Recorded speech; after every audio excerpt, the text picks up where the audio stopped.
Good morning. Hello. Good Make sure it's morning. coming through here. Good afternoon, good evening, and good day to everyone who's watching now or later with the replay. All right, we're in. Let me just make sure the volume. Yep, volume is good. So it's New Year's Eve. Yes, it is. It is New Year's Eve. And yeah, that means that 2020 is well underway. Well, about to be. About to be. Yeah. Well, in some parts of the world, it's already. That's true. That's true. It's already approaching. When we were in Asia, where we were in Asia, it would already be, right? What time? I think so. Yeah. Because what time would it be? It would be 8. No. It's getting close. It's getting close. About 4 hours. Yeah. It might maybe some Pacific island, like just what is it, east of Australia? There's one island sort of east of Australia that gets hit first. Yes, that's right. So and sometimes they'll show it if you're watching like a holiday special or one of the New Year's Eve specials. Exactly. They'll show the fireworks and where they happen. Oh yeah, all around the world. Exactly. That's right. Yeah. And some people might still be prepping for their evening, be it, getting ready to go out or prepping dinner or something. Yeah. And you'll see in certain areas it's already totally. The best place to spend a New Year's, well, this is technically a Chinese New Year's. But the best place is China, but this is specifically for Chinese New Year's. Oh, okay. I'm sort of lumping it into the New Year's because a lot of cultures celebrate New Year's at different times of the year. That's true. But the Chinese one is my favorite because there are just so many fireworks everywhere. And if you love fireworks, this is the place to go. What I like about it is the dragon dance that they do. It's cool. Dragon dances too. Yeah. They really celebrate it. They lean into it. It's really cool. It's really fun. Yeah. But that always changes. Sometimes it's end of January. Sometimes it's early February. Sometimes jumps around. It's end of February. Yep. So that always jumps around. Yep. Yeah. All right. So a new decade.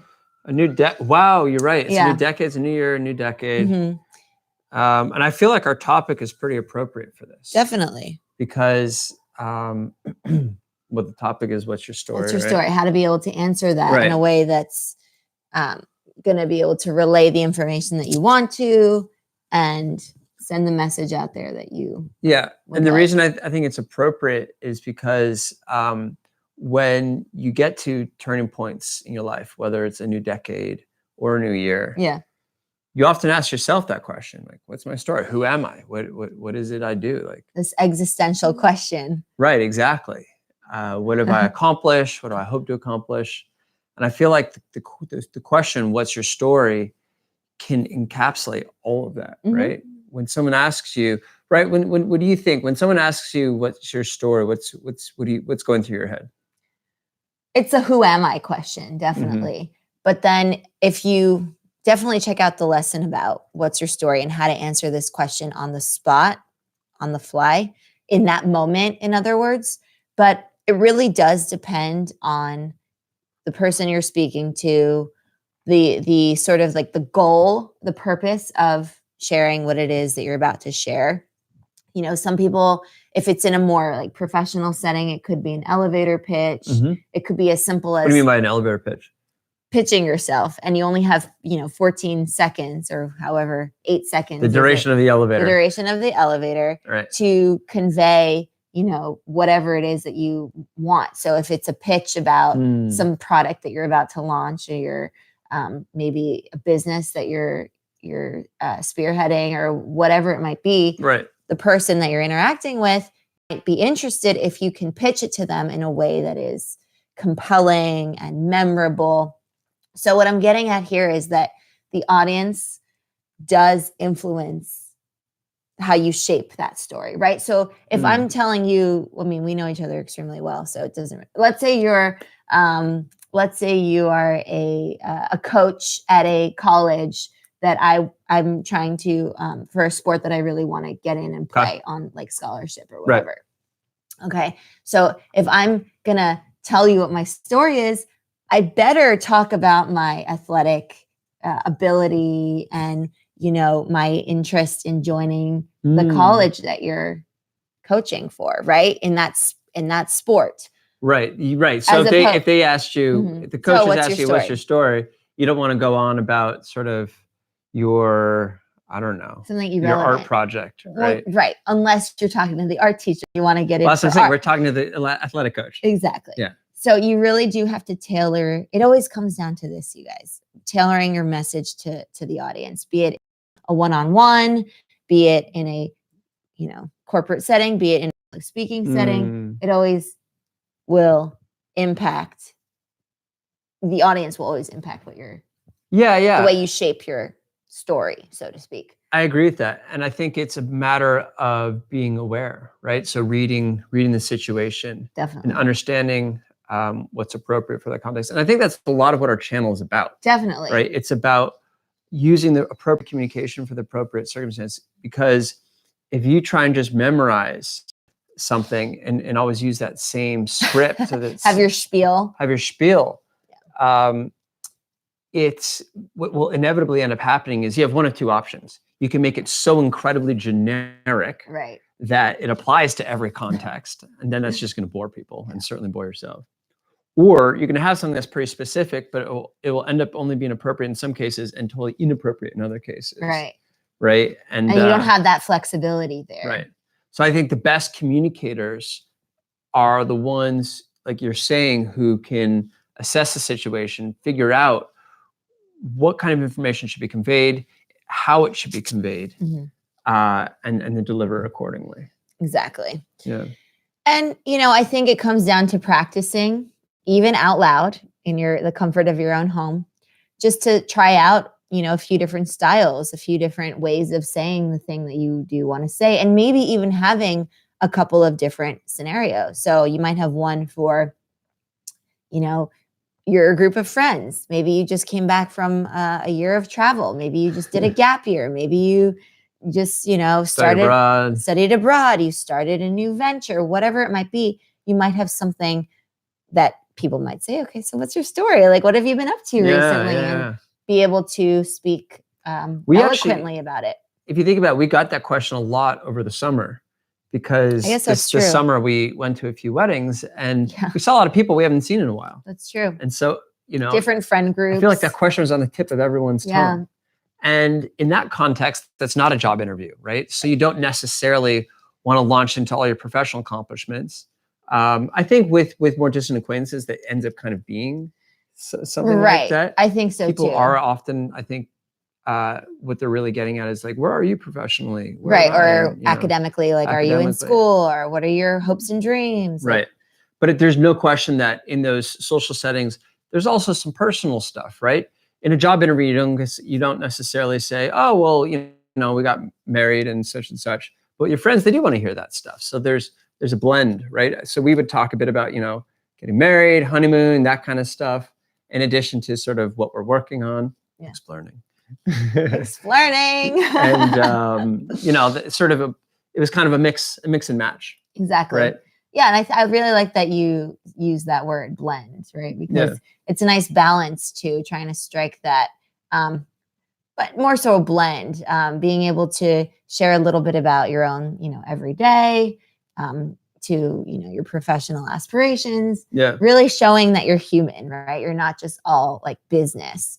And look, there's nothing wrong with being all business if that's who you are, right? If that's your authentic expression. But for some people, that might not always be the case. Yeah. Right. Yeah. And one tricky way to be presented with this question, because I'm thinking, I feel like there are times that this came up even this summer, is, you know what I'm going to say? Well, go ahead. Of course I do. I know you will. So being presented with this question when you don't know who they are, right? So if this is someone new that's asking you the question, then you don't necessarily know how you want to frame the context, right? Is this someone— because you don't know your audience yet. You don't know your audience, right? So is this going to be someone who likes to talk about business and finance? Is this someone who's more into the arts? And is this an athlete, right? And so in those contexts, in that situation where you don't necessarily know who your audience is, it probably serves you well to first get a little better sense of who they are before you launch into some big story. Right. So ask some probing questions, ask some open-ended questions Yeah. where you can really get a sense of this person and what sort of might interest them. Exactly. So when they say, hey, nice to meet you, what's your story?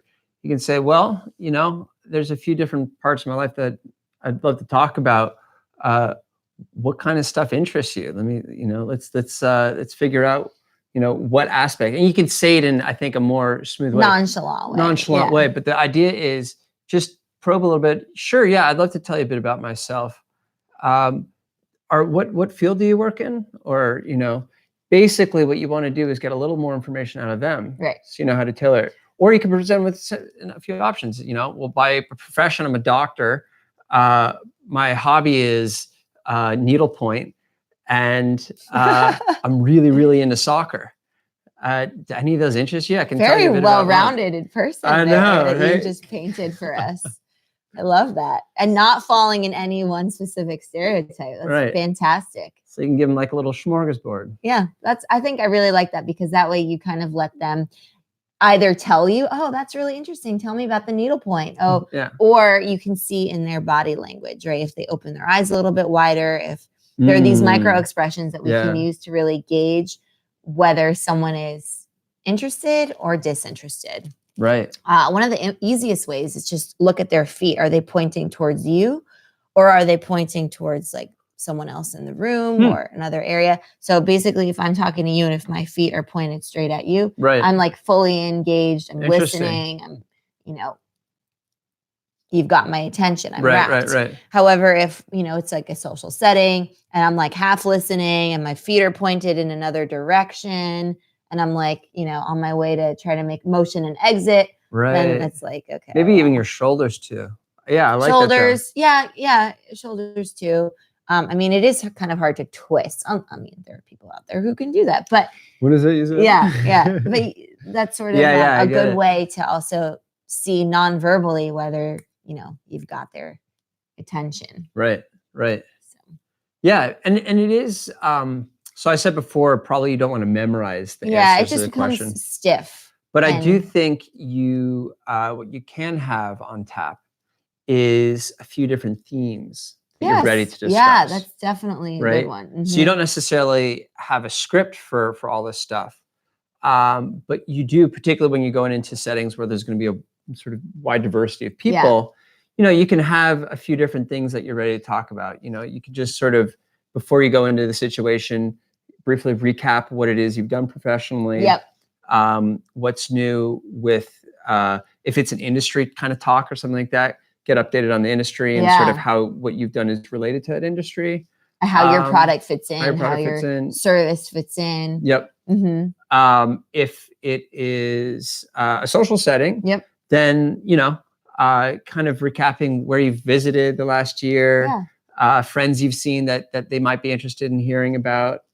You can even scroll through your social feed and see what other people are up to. To see if, they've had any babies recently or engagements. Yeah, you can, that way you can show that you've been interested in their lives even while you've been apart. From afar. Yeah. Yeah. One of our friends sends out a holiday card. And I really like this idea. They send out sort of like different snapshots, like top 3 memorable moments of the year. That I like. And it's a great way to sort of, keep that in the back of your mind to ask about maybe the next time you see them. Yeah. So I remember when they did their honeymoon, I think it was Vietnam, maybe. It was a while ago, but they showed a picture when they did like maybe safari or when they went to an elephant sanctuary. Mm-hmm. And then we asked them about it the next time we saw them, right? So it's kind of cool. That could also fit into your what's your story? Like you're priming people. Yeah. But of course, not everyone's gonna send a holiday card or a New Year's card or a newsletter to just get people to ask them what their story is. Totally. Or you just pull it out. Oh, what's my story? Boom. Latest holiday card. Exactly. Yeah, actually. Wouldn't that be easy? Now that you mention it, there's a very good friend of my parents.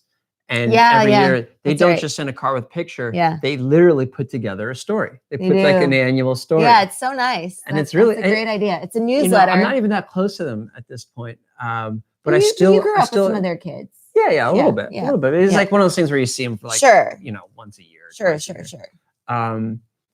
But I enjoy reading the story. I just, Yeah, it's nice. It's nice. It's nicely composed. It's always thoughtful. Exactly. Right. It's not boastful at all. It's just a very sort of honest and open assessment as to how their year was. So I like that you mentioned that, because it's definitely a topic we should broach at this point, in terms of, how to sell yourself in a way that's not boastful, or, you're bragging, or, having one of these ego trips, because that's a little bit off-putting, right? Even if you are, the most incredible person, or you really do want to have that humility, I think, when you're doing the what's your story, answering that question, because people will appreciate that too. And then they'll want to know more. They're going to ask questions, follow-up questions. And you'll come off as somebody who has a good sort of head on their shoulders, I think, right? As opposed to just, listing all your accomplishments, which, is good, but you wouldn't want to necessarily do that. Yeah. And the point is, life is a combination of ups and downs, right? And so if all you give them is the mega highlights, then I think it actually implies a bit of, what's the word? Inauthenticity about you. Because if all you're talking about is the ups, well, we know that there are also downs, or at least lessons to be learned and so forth. So if the only thing you're talking about is your ups, it's almost like you're sort of concealing stuff. Right, you're sugarcoating it, maybe. Yeah, you're Instagramming it, as I might say, right? The Instagram filter where everything's rosy and beautiful. Right. So as you can tell, I'm not a huge fan of Instagram. But the idea that you're getting at, and I totally agree with, is choosing to be, I think, honest about your story, choosing to be frank about it, right? And not afraid to mention the challenges along with the triumphs. Exactly. Can make you come across as a much more well-rounded and real person, right? An authentic person, which is something that we focus a lot on. Definitely. Authenticity. Definitely.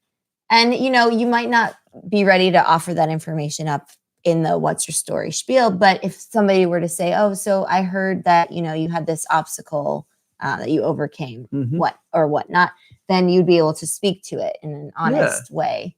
It doesn't have to be a sob story. It doesn't have to be, In fact, it probably shouldn't be. The point is simply... keep it neutral. Yeah, the point is simply, it's okay, and in fact, it's encouraged to mention challenges that you're facing or have recently overcome. It just humanizes you. Definitely. And I think people like to hear those things from others, because it helps them remember, it just helps them feel like, well, I'm not the only one who had challenges this year. Right. And I think it also strikes a chord with them in that you are memorable to them. And, they might want to follow up, or they might even want to offer some advice or get your advice. Yeah. So it is kind of, it opens dialogue for something else, right, later on. And so if you go back and watch the lesson about what's your story and how to best answer this question on the spot, in that lesson, we provide a framework so that, as you said, Greg, we don't have to memorize answers, because it's going to change. The story is going to change depending on the context, depending on the audience, depending on the purpose, right? Are you at a business event? Are you at a social event with some friends that you hadn't seen in a while? Whatever that might be. So it's really important to think about the framework so that you can use those questions to inform your response in that specific time and place. Right. Yeah. No, that makes a lot of sense. I'm just thinking about examples of sort of a nice balance, right? When I'm talking about sort of what I've been up to, I think one of the things I've often mentioned until Explearning came along, actually, was, when someone asks me what's my story, I talk about, well, I most recently I've been actually trying to figure out what's next for me, because I was working for a tech company in the US and recently sold that, and don't really know what I'm doing next, and playing the field, I guess. But what I'm conveying to them is that I don't have it all figured out, right? and I'm open to opportunities. And Yeah. I think I would talk a bit about like the coding that I was working on. The point is I didn't give this clean, crisp answer of, oh, this is who I am and this is what I do. It was more so a thoughtful thing that I think creates a nice fertile ground for an open conversation. And who knows, I might even get some good advice out of them. Yeah, it's true. I really like how you handled that question when people would ask. But, you know, it doesn't always have to be in the form of what's your story. It could be something like, you know, tell me about yourself, or what's your deal, or, you know, so who's Gregory, you know, if they might use your name. Yeah. Who are you, basically? Yeah. But all of these what's are your thing? Yeah. Are getting at that same sort of underlying question, which is like, so who is this person that I'm interacting with? And I think the reason people ask that is, one, they're genuinely curious and interested, right? And they might want to, you know, help you find a job, have you be part of their maybe, you know, next professional venture, right? It's also kind of a way of gauging their personality and seeing if you're a kind of a good fit for friends or business or whatever. Yeah, I think it's an enhancement to the connection that you have, right? By learning more about the person across from the person that you're interacting with, you can have more meaningful interactions with them going forward. And so I think a lot about that question is just help me understand who you are so that we can interact in a more meaningful way. Right. So if you say to someone, you know, I'm a big tea fan, that would be me. Sounds familiar. Yeah. And well, actually that did happen, didn't it? A couple of years ago, we were at I think it was like a potluck or some sort of like communal meal. And we had just moved to that new place. Bless you. Thank you. We just moved to that new place, and somebody says, "Oh, so you know, what do you do?" And somehow tea came up because I'm a tea aficionado. I really like tea, and so then this person took us to an amazing tea, like authentic tea parlor, so to speak, where they had one of my favorite types of tea, pu'er. Oh yeah, this place was cool. Yeah, it was great. And then with all my other with all my friends, I would only really go there because I just had such a great experience. Sunsing, what was it called? Sunsing. Ah, delicious pu'er tea. Yeah. So good. It's like a really rich, earthy Chinese style tea. It's fermented. So there's a raw form and a cooked form. Right. Yeah. So you're right. I mean, by sharing something meaningful to you, you opened up a new door to some really cool experiences. Yeah. Which I think that goes hand in hand with this idea of being open in these conversations. I think you always remind me though, because I tend to err a little bit too much on the side of open and disclosure. I think it's also about finding the balance there, right? Yeah. And understanding how much is appropriate to share and how much, you know, what components of your story you do want to sort of hold back until the relationship develops. Because, and I think that's for two reasons. One, there's the obvious, you know, it's sort of a privacy thing, right? Yeah. There's stuff that you don't necessarily want to share. But I think that another part of it is by holding back some, you can help focus the conversation on something that it is you want to focus on, right? If you just spill everything out there, actually, this reminds me of the email writing strategies we have. Yeah, how to write an email like a boss. Right, exactly, where you don't want to necessarily put everything out there. What you really want to do is focus the attention on a few specific things, the stuff that you want to get across. Yeah. And this is particularly important, I think, in professional contexts, right? If you're going into an interview, or if you're interviewing someone, you really want to be on top of this sort of the message that you want to get across, right? Without too much, theme that you want to focus on. TMI, too much information, because then people will get lost in all those sort of, details that might not really help support the theme that you're trying to sort of convey. Yeah, exactly. And I also think with the balance there, you want to give an opportunity for the other person, the other interlocutors, to share their story as well, right? We don't want to hog the conversation and just talk about what we do and our accomplishments and our dreams and our, so it's not only, a privacy thing, so to speak, but it's giving them the opportunity to also share information that they want to share. Right. And I think that's an important part of what your story is. Yeah. And we mentioned this earlier, right? Getting a little information from them. What you can do is, again, you can start to talk about your story, but it doesn't have to be this soliloquy. Yeah, right? exactly. Where you're just talking and talking. You can say a little bit, sort of Pause. gauge their response, pause, get Yep. the response. Maybe they have some questions and so on and so forth. It definitely should be conversational. Absolutely. Right? Absolutely. And I think I think the outcome of that will be a more meaningful conversation, an enjoyable conversation. Yeah, exactly. Enjoyable. And then you can also find a way of continuing the conversation. And then next time you see them, you'll know sort of what to talk about. Yeah. Or where to catch up, right? Yeah. Be it business, life, all the in between. Exactly. Yeah. Yeah. So, I mean, if we were going to sort of like summarize the aspects of what your story, well, first of all, watch the video because I think it's a great video. I've linked it below, so it's there. Right. Good. But I think part of it is what we start out saying is identifying your context. Right. Right. So where are you? What's the actual setting? And also you can use the Delheim speaking model to help you sort of remember those points. Right. So scene and setting, right? Setting, is very important. Right. And audience, is that part of the model? Absolutely. Yeah. Audience. And it's in our framework as well for answering this question on the spot, because that way your response, you don't have to memorize the answer. You just remember the framework that you're going to use as a tool to help guide your answers either way. And that segues into part 2, which is having a few themes, right? So once you understand who you are or what the context is and who you're speaking to,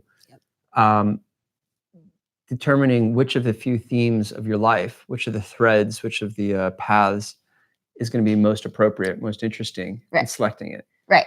So it could be your professional work. It could be your hobby. It could be your vocation. Right. That reminds me. Your vocation. Yes. Yeah. Right. And then the final aspect of it is, I think, making it conversational, right? Making it a back and forth, so that it's a natural dialogue as opposed to you just rattling off whatever it is, monologue style. Yeah, exactly. Yeah. Whatever it is you have to talk about. Exactly. Yeah. All right. Well, that should give you some sort of some guidelines to help you with this question, because it really is important. And you might not just be the one receiving this question, but maybe you're on the asking end, and then you'll be able to help guide their answer as well. Yeah. So. Yeah. All right. Well, we'll see you in 2020. 2020. Yeah. Hard to believe. Wow. Have a great New Year's. Wonderful. I think for most of us, it's still ahead of us. And we'll see you on the flip side. That's right. All right. Well, happy Explearning, everyone. And a new lesson is coming out in a couple of days. So be sure to tune into that. And as always, you can leave a comment, send in a question. You know where to reach us, and go to myexplearning.com for more information. All right. And for the show notes. That's right. See you guys. Happy Explearning.